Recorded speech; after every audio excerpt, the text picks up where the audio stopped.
হরে কৃষ্ণ, রাধে রাধে। শুভ ভাই সাতু। তাই সকাল সকাল ঠাকুরকে পূজা দিয়ে নিলাম। এখন ভাই সাতু দেওয়া হবে। নমস্কার সবাইকে, শুভ নববর্ষ।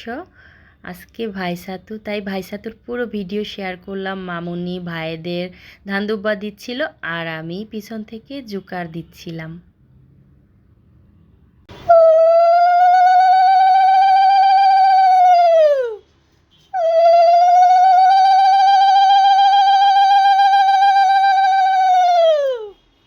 এখন আমার মামুনি ভাইদের আগরবাতি মোমবাতি দেখিয়ে আশীর্বাদ করলো।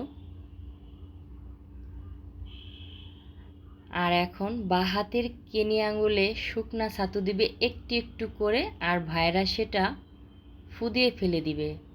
মানে 3বার করে দিতে হবে। এটা আমাদের মানিকগঞ্জের নিয়ম।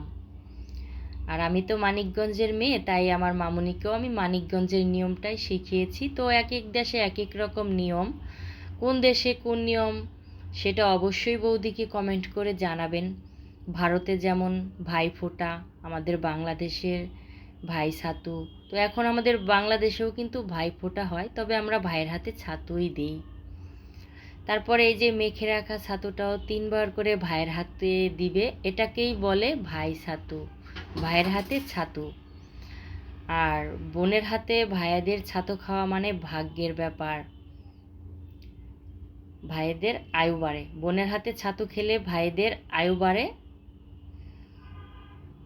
তো অনেক সময় দেখা যায় অনেক ভাই বোনেরা দূরে দূরে থাকে, তাদের তো আর খাওয়া হয় না। তবে আমি বলবো যারা কাছাকাছি আছেন তারা অবশ্যই বছরে একবার বোনের হাতে ছাতু খাবেন আয়ু বাড়ানোর জন্য। তো এই যে আমার মামুনি এক এক করে সব ভাইদের হাতে 3বার করে মেখে রাখা ছাতু দিয়ে দিল। এখন একটু একটু করে জল খাওয়াই দিবে। তো আমি কিন্তু ছোটবেলায় এইভাবেই ভাইদের হাতে ছাতু দিয়েছি।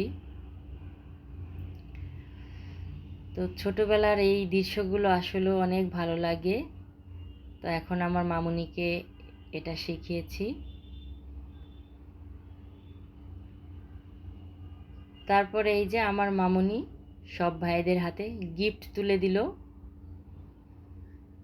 আর ভাইরা বড় বোনকে প্রণাম করলো।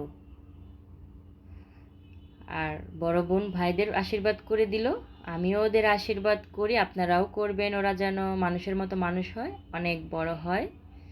আজকের ভাই ছাতুর ভিডিওটা কেমন লাগলো কমেন্ট করে ওদিকে জানাবেন।